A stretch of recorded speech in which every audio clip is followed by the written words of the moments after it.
episode 465, the not super effective contracting industry norm where jumbo plans and others wind up paying $10,000 for $50 drugs. Today, I speak with Chris Crawford.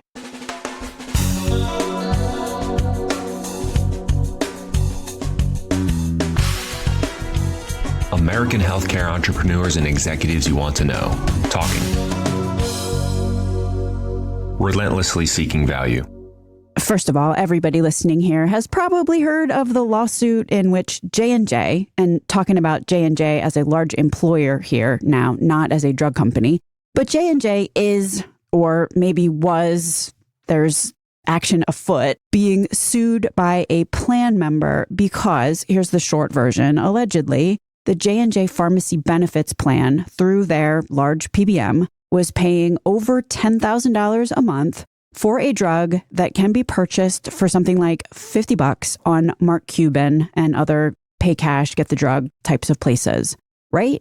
A giant PBM was charging $10,000 a month to the plan sponsor and member, and a rando individual with a crumpled Jefferson in their pocket could pick up that same drug for around $50, $50. I don't know, for every excess $9,550 a month. I mean, how many members could get prepaid advanced primary care or other high value care or meds, assuming that the plan can capture those, in air quotes, wasted dollars? And this is just one example with J&J. J&J is not an outlier here. I mean, talk to anybody in pharmacy benefits and you will get a rundown of plan sponsors who are paying way too much for the, in air quotes, specialty generic drugs in the same exact way. It's word on the street. And when I say word on the street, I don't mean some kind of like wonky street. I mean Main Street. It is becoming pretty common knowledge how often, if you go to a cash pay website, especially for some of these specialty generics, it's cheaper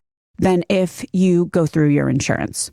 Now might be a great time to bring up the aggregate discount guarantee. Because the aggregate discount guarantee is the mechanism, the contracting mechanism, by which a lot of plan sponsors hope to control spread pricing, which is what jacks up the cost to $10,000 for a drug that can cost $50, right? That's spread. The PBM is taking the balance and putting it in their pocket. It's what many consultants recommend, this aggregate discount guarantee, to plan sponsors when they do PBM RFPs also. And not sure if it's working out great, obviously, for the plan sponsor and member, but let's talk quickly about why it's not working out great and results in $50 drugs costing $10,000. We'll just do this quickly because I'm going to let my guest today, Chris Crawford, do the heavy lifting in terms of digging into the why the aggregate discount guarantee doesn't actually control spread so well, and also what you can do about it, which, I don't know, doesn't seem to be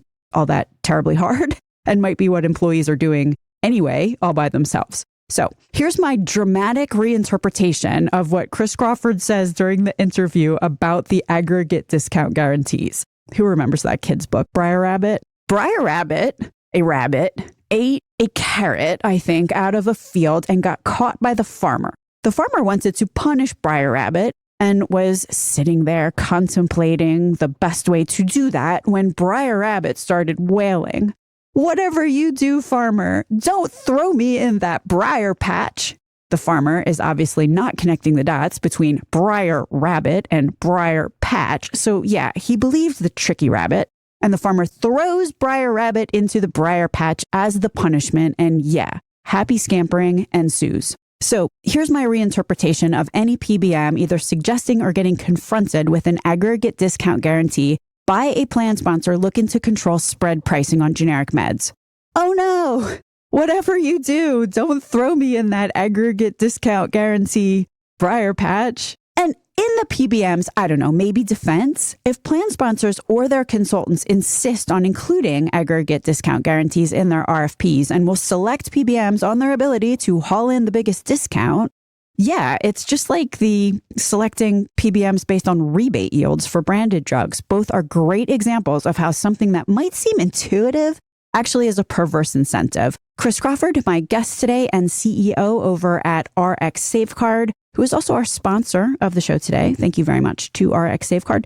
RxSaveCard clients are typically seeing about 50% of total retail generic spend being reduced just by having access to cash prices. And generic drugs, by the way, are the most utilized benefit for most employees. 92% of all prescriptions are generic. And this matters for not only financial reasons, it also has huge perception consequences. For example, I was talking to someone recently because apparently I am a magnet for people who want to talk about their drug benefits. But this person said, oh, hey, this generic med I've been taking for a long time. 5 years ago, my copay was like $7. Then it became $15. It was $25 last year. And in January last month, when I went to fill it, they told me that through my employer's insurance, it would be $34 copay. I went on Mark Cuban Cost Plus Drugs because I heard you talk about it, and the total cost was $7.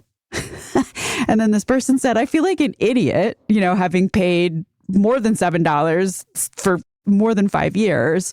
And I'm not sure what to make of my employer. Are they unaware? Do they not care? I mean, we all talk about pharmacy trend going up, and then you see stuff like this going on. I do scratch my head, and I do think to myself, well, if we got rid of these thousands and millions, maybe billions of dollars across the country in spread, could we actually have a decrease in pharmacy trend, even as more patients took some of the branded drugs? I don't know. But I will say in the wild, the impact of the aggregate discount guarantee not guaranteeing much is becoming very obvious to plan members at this time. My name is Stacey Richter. This episode of Relentless Health Value, as I mentioned, is sponsored by RxSaveCard. And thanks so much to them for doing so. I loved this conversation with Chris Crawford, and I think that you will too. And listen to episode 461, also with Chris Crawford, for more on the GLP-1 goings on and the manufacturer websites, where if an individual goes on the manufacturer website,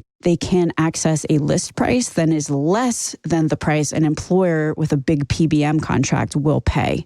Chris Crawford, welcome to Relentless Health Value. Yeah, I'm excited to be here. As has been said over and over and over again in earlier podcasts with Scott Haas and Paul Holmes and Luke Slindy, AJ Luacino, there is a great opportunity for PBMs to take spread. Now we're going to walk into Surprise Valley, Chris, because I kind of thought that the reason for this was just, obviously, PBMs are for-profit entities, and I'm talking about the big ones. I don't necessarily want to throw everybody in the same bucket there, but if you're talking to a for-profit entity and no one's stopping them, like, why wouldn't they take as much spread as possible? But you introduced another concept here. So let's talk about aggregate discount guarantees. What is an aggregate discount guarantee? Yeah. So when you contract with a PBM, this is mostly spread PBMs, although sometimes a pass-through PBM will do that same thing.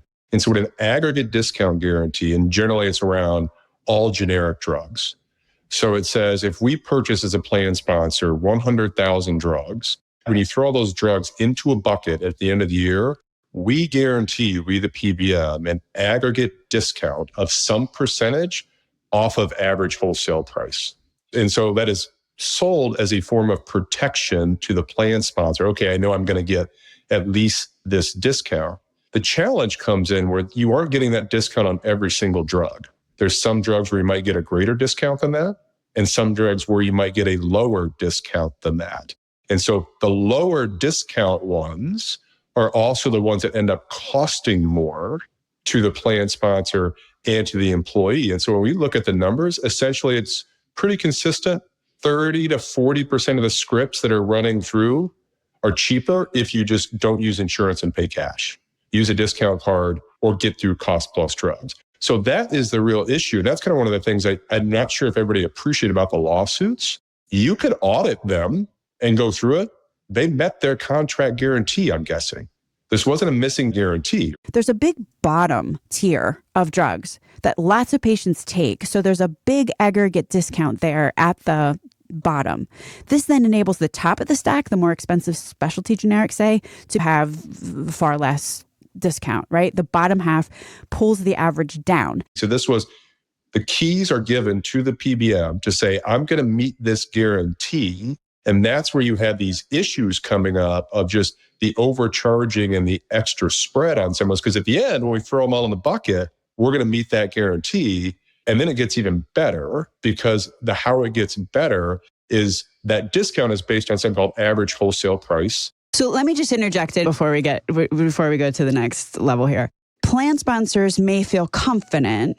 It's almost like the solution to the problem has as many issues as the problem is how I'm taking it. Plan sponsors are kind of, I get what you guys are doing over there. I see you. So we're going to put this average discount guarantee in so that you can't spread to your heart's content. This is going to be me being a smart negotiator. And I'm like, throwing no shade. This is a tangled web that we weave in all circumstances. So the PBM walks into the plan sponsor and says, look, you see, we have an incentive to do spread or whatever, but I'm going to make you feel better about it. I'm going to offer you this aggregate discount guarantee. And I solemnly swear that I'm going to honor it, and you're going to get some kind of discount that limits my ability to charge you too much for generic drugs. Like, that's how I'm interpreting what you're saying. Almost this average discount guarantee is presented as a solution. Yes, and it's what is the industry norm when requests for proposals go out from consulting firms that are evaluating PBMs. The rebate issue and how you guarantee rebates has been discussed ad nauseum. But this is another one of those. You get aggregate discount guarantees and rebates. And I think that what the lawsuits really pointed to is the issue of, are we really paying attention to this? Do we know what can happen? Because I think there's a thought of, well, generic drugs are just inexpensive. Sometimes that's true. Sometimes that's not true. And that's where you kind of see these examples where you're saying, this is a maintenance medication that somebody takes every day, and there's savings of $1,000, $2,000, $5,000 per fill for a generic drug. How can that be? Yet if you were to audit it, you'd say, well, you've met your contract guarantee because you're allowed to do that in the contract, because in total, you're still meeting your aggregate discount guarantee. So basically, it's like the PBM in this instance, if it's A divided by B equals C, and you say C is the aggregate discount guarantee, right? But if I control A divided by B, I can make A whatever I want. I can make B whatever I want in order to maximize my own profits. You absolutely nailed it. And the key headline there is that your aggregate discount guarantee percentage has literally no relation to what you actually pay for the drug. Yeah. If I walk into a store and this lip balm costs $5 and you're like, oh, this is an amazing deal because its list price is $1,000. I'm saving so much money. I can't help but purchase this $1,000 lip balm, right? Like if you jack up the original cost, then the savings can be amazing. And you have, if we can get into the weeds a little bit, I think it's also, these are the same drugs. So from a generic perspective, these drugs are off patent. And so there's multiple manufacturers that can be making one drug. So that average wholesale price, which is what the discount guarantee is based on, that average wholesale price is set by the manufacturer. So if I have 10 different manufacturers making one drug, they can all set a different average wholesale price, even though it's the same drug. And so as the discounts play out, you can kind of see how that, again, doesn't relate to what actually costs less, because that's what we care about in our everyday lives. Yeah. So AWP is the list price. Like, this is what the price that a generic manufacturer says is like, this is the AWP, also known as ain't what's paid. And Luke Slindy gets into this in great detail. So if anyone is really looking for nuance, then go listen to that show. But what Luke says, he has a funny term for it. He calls the list price like the nonsense price or the gobbledygook or something. He says something kind of funny because he's just like, to your exact point, like, it's the same exact ingredients. It's the same exact formulation. They are following a formula that was set. It used to be patented. Now it's not. There could be 6 different manufacturers and they're all just making up a price. And they could be wildly different. Like, one of them could say, oh, my list price is $9,000. And the other one could say, my list price is $40,000. Like, I mean, it just seems like there's wildly divergent prices here. It's not only wildly divergent, but then the manufacturers have a perverse incentive. And I know you've probably talked about this on rebated drugs, like setting a higher wholesale acquisition cost or WAC cost because there's more room to give a rebate. In generic drugs, if I'm a generic manufacturer, I want my drug to be the one that a pharmacy stocks or to be the one that is sold through a formulary for a PBM. Let's just take 2 examples, if we can. So let's say drug A, again, same exact generic drug. Drug manufacturer A sets the drug with an AWP of $1,000. But PBM says, we're going to give you a 90% discount on that, right? So that means that drug is now $100. That's what she actually paid for. Drug B, same exact drug again, has an AWP of $100. Let's say the PBM gives you a 50% AWP discount on that one. Now I'm paying $50 for that drug. In PBM math, I want to put the $1,000 AWP drug on my formulary. And in my math, to your earlier question, that's my numerator now. And so if I get a 90% discount, wow, that is a great discount. That spreadsheets really well. Look at these amazing deals. I'm giving you a 90% discount. Even though the lower AWP with a discount of 50% costs literally half as much. So that is the issue where even within AWP discounts, that's how they can be manipulated, where the PBM still meets the guarantee, but again, it has no relation to what a plan sponsor and employee end up paying out of their pocket. Just recalling, we started this conversation talking about these aggregate discount guarantees, where the PBM, the way that they're going to keep themselves under control is by the plan sponsor forcing a discount guarantee onto the PBM. Like, that's how this is going to work, and that's how PBMs will be held to account. And what you just went through is why that doesn't work so well. Because, as you said, drug A, and it's the same generic composition, right? Two different manufacturers. The example that you gave was drug A manufacturer sets a list price in AWP and ain't once paid. They just make up a number and it's $1,000 for this particular set of ingredients formulated in this same way. And then the PBM, like, but you know what? We're so amazing. We're going to give you a 90% discount.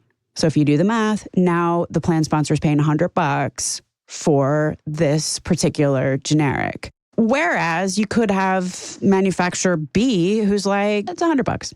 So I'm going to make this $100, but then the discount's going to be 50%. So now that drug costs $50 as opposed to $100, which is what you said. It's like actually half as expensive in absolute terms, but yet the discount is only 50%. So if you look at the aggregate discount spreadsheet, it doesn't look as good. And said another way. So let's also give PBM some credit for, well, this is the contract I've signed. So the PBM would actually be penalized if they have a high aggregate discount guarantee for putting the lower AWP on. It'd be harder for them to meet that guarantee, right? Because if I'm guaranteeing an 85% discount, why would I want to fill one at 50%? That makes it harder for me to meet my guarantee. Yeah, and I'm going to underline two common themes that come up over and over and over again on this podcast. The first one is, and Rob Andrews said this very succinctly, so I'm going to quote him, organizations do what you pay them to do. So what, in effect, with these aggregate discount guarantees we are paying people to do is to maximize their discounts.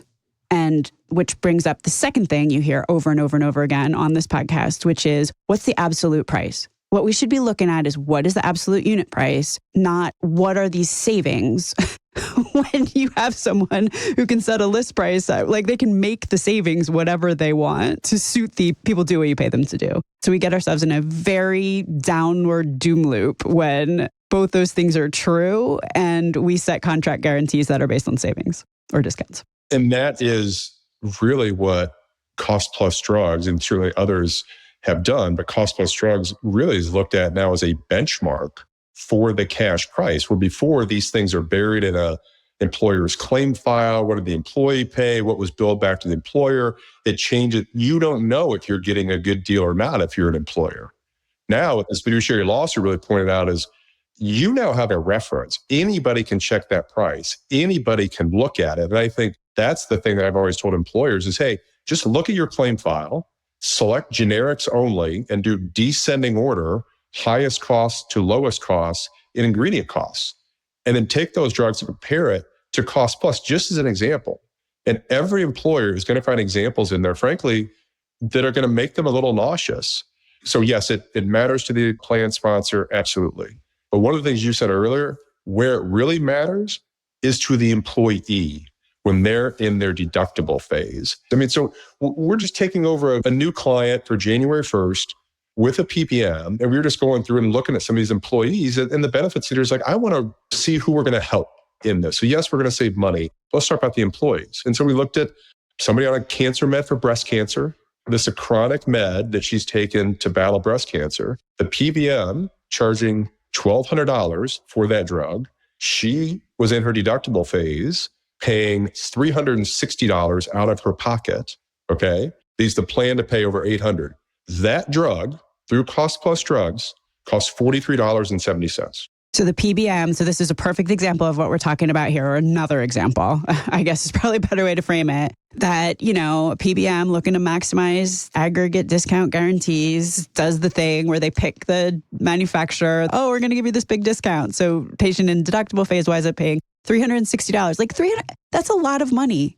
$360 a month is a lot of money. That's something that as consultants, and I think I was certainly guilty of this, you get in, you're negotiating PBMs, and the numbers just get so big that sometimes it almost seems funny money, where, well, you're spending $50 million on pharmacy, what's 500,000 here?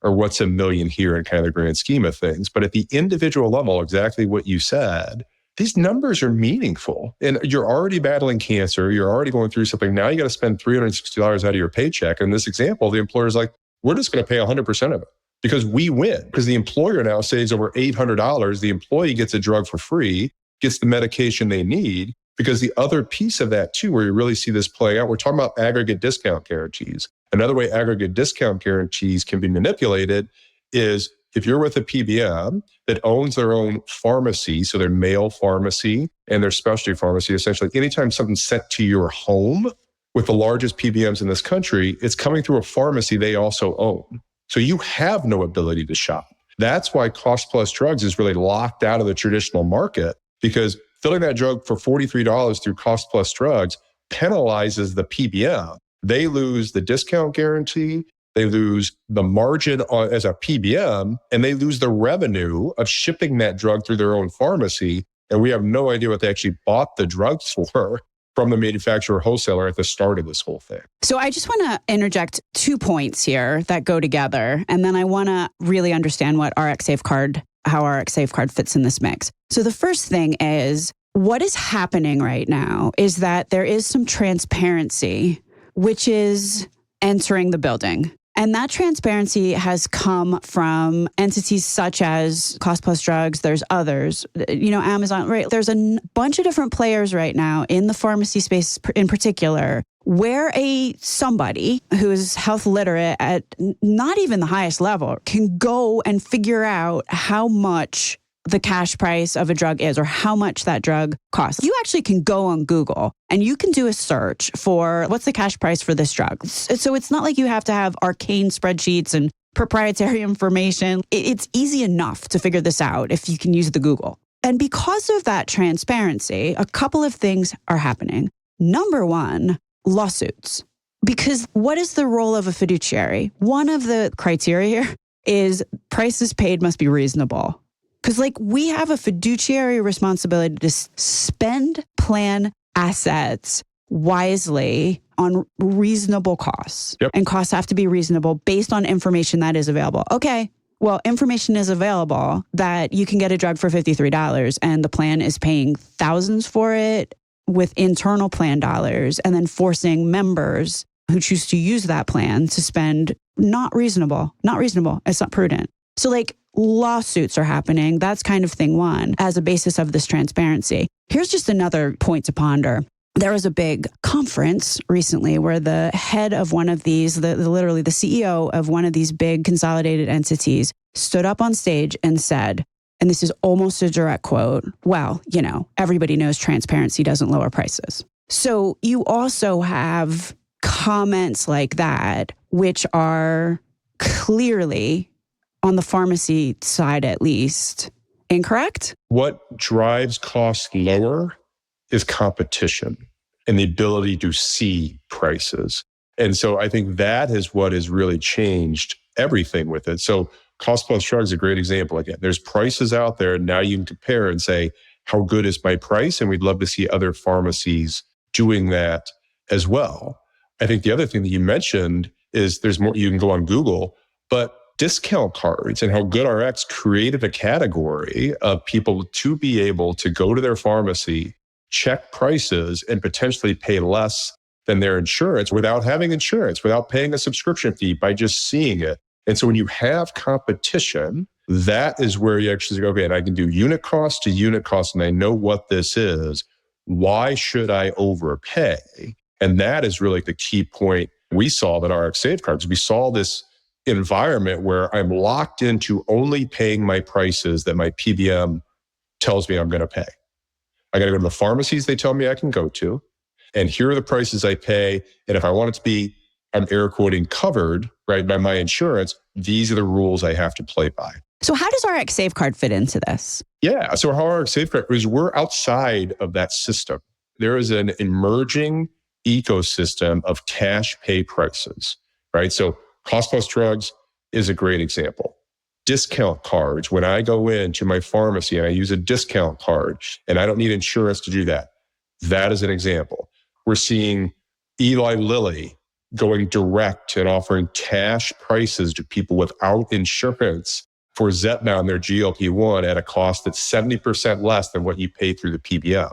And listen to episode 461, also with Chris Crawford, for more on this, the GLP-1 goings on. The rub on all that is if I'm with a traditional PBM, I can't access those prices. What our solution really does is allow employers to access those cash prices outside of their PBM. They don't have to change PBM. They can still keep their PBM.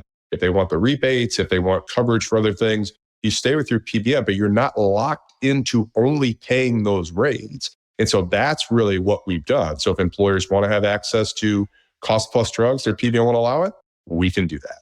Do you want to access lower cost through discount cards? If they're less expensive and I'm going to my local pharmacy I always go to for my drug, we can do that. So it's this concept of in our everyday lives. I love Amazon Prime.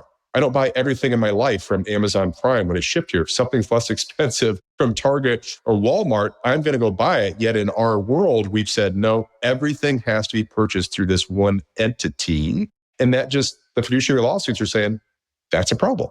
What you're doing, and I think this is the point that you're making, that competition lowers prices. Which, by the way, is also why GoodRx prices are often lower than a PBM price, just because the GoodRx forces PBMs to compete, right? So what we've got going on here is an employer, you have nothing to do with the PBM relationship. Like, great, keep your PBM. You do you, employer, plan sponsor, as far as the PBM is concerned. But also give your employees the RxSaveCard. Because what you're going to be able to demonstrate is that in any of these cases, or the cash price or the non-PBM price or whatever, like, you are the competition here. And it is eminently possible for a lot of these drugs, especially the ones that are subject to this aggregate discount guarantee, if that's afoot in anybody's circumstance, there is going to be a plethora of these meds which are cheaper, just using the card and not going through the PBM. And it's meaningful. I mean, we're typically seeing about 50% of a total retail generic spend being reduced just by having access to cash prices. Well, wait, so it's 50% less for a plan sponsor to add the card. If you look at all those drugs, the ones I was talking about, so if you take 30 to 40% of the drugs that you are overpaying for, that are the highest spread, they're all those drugs that are well below the aggregate discount guaranteed line, where a cash price exists that's less, right? Which is where our RxSaveCard comes in. We access all those prices. You're going to wipe 50% of your total retail generic spend just off the board. And more importantly, that is the most utilized benefit by all your employees. 92% of all scripts in this country are generic drugs. This is what people are going to the pharmacy for. This is what they are using. These are where you hear those stories when people show up in January and all of a sudden the pharmacist tells them, well, that drug is now $500. Like, wait a second, I was just paying $20 last year. What happened? Well, formulary changed. It's like you're locked into these prices, and you alluded to it. You touched on it a little bit in the discount card market, where it's like, well, GoodRx is kind of using some different PBM networks. But the way to think about it is discount cards, that's really what they are doing. So our solution, if you're with a PBM and you go in, again, you're locked in that price. You're locked into that one price that they've negotiated. That's what they're going to tell you. What discount cards do, so what ours is, we check the price of 14 different discount cards at that pharmacy for that specific drug at the time when the member goes in to fill it. So what do you think is going to be better? One price, or letting all those discount cards underneath the hood compete and the best price always comes up? So it's almost like discounts themselves when you go to a retail pharmacy are getting a little commoditized. It's just how you access those. And if you aren't locked into only paying the rates that a PBM tells you, and you can open that up. Again, competition leads to lower prices. Access leads to lower prices. When you're locked in and you can't change, you have to pay the prices dictated by that one entity. That's where you end up overpaying and you don't have the protection. And is this considered like a carve out? For example, do I have to get my PBM's permission to use RxSaveCard? You do not. No. So our solution specifically, we're not violating any terms of a PBM contract. The same way a PBM couldn't tell you, Stacey, you can't go to Cost Plus to get your drug, even if it's on insurance, or hey, Stacey, you can't use a discount card when you show up at your local pharmacy.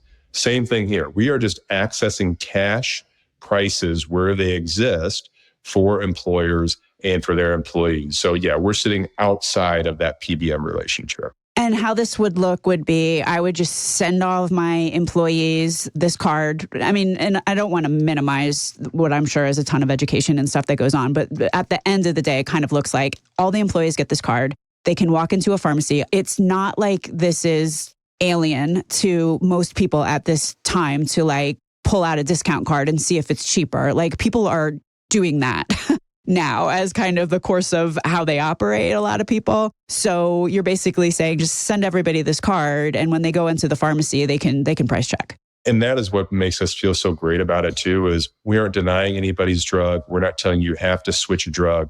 We exist to save people money. And so when employers are rolling it out, they're rolling it out as, hey, here's a new benefit where you might be able to get a drug for free, or you might have an option to spend less than you were spending before. So we really have worked hard to create everybody wins, employer saves, employee saves. You don't have to change your PBM. You don't have to go through that migration or anything else. This is just an added benefit that you can put on next to it. And so that's what's so fun, is just, it's all good news. When we're looking at it, like, yeah, you can save. And begin back to that, the cancer patient or somebody else, a couple $100, $300, that's meaningful. And I think also, I would say $40 is meaningful. If you're filling it every 30 days, going through it, all of a sudden you get a drug for free and everybody spends less. Like, why would we not do that? I think that's very well put. When lower costs exist and the cash marketplace is out there and you decide that I want my folks to have access to this, why overpay if you don't have to? There is a market now, and there's this emerging market of cash. And I think that's what we're most excited about. Chris, is there anything I neglected to ask you that you want to talk about right now? We could talk about this for hours and go in, so many different directions and everything else. So I just think what you are highlighting is really important. And in preparation for this discussion, I went back and listened to some older episodes that I hadn't listened to. And it was fascinating. G-Buy from almost 3 years ago now was talking about this emerging cash marketplace. And so many of her predictions came through. But you mentioned the Luke's Lindy discussion. That was really fascinating. It's like, why don't all pharmacies just do the cost plus model? Why don't they offer cash? And it's like, they're stuck in this position of, well, if I enter into a PBM contract, he gets into this usual and customary, which is essentially the cash rate, and why they can't do it. So I just think I'd say people go back and listen to those episodes. And it really just gives a nice kind of overlay of the land of, okay, now this is the market. And now what can I do as an informed buyer or an informed benefits leader, knowing the market as exists, and there is this whole new area that we can access, and you don't have to only pay the prices dictated by your PBM. Chris Crawford, if someone is interested in learning more about the work that you're doing, about RxSaveCard, where would you direct them to find you? Yeah, RxSaveCard.com. You can reach out to us there. We're very active on LinkedIn, trying to educate as much as we can on the opportunities in the market. So people can feel free to message me there as well. Chris Crawford, thank you so much for being on Relentless Health Value today. I loved it. Thanks, Stacey. Hi, this is Rob Marty. The Relentless Health Tribe has had a positive impact on my life since I first started listening 2 years ago. Support this tribe by leaving a review, subscribing to the newsletter, and, most importantly, inviting others to join the tribe by sharing the podcast with them. Go ahead. Forward it before you tackle that next project. Chances are the person you share it with will thank you.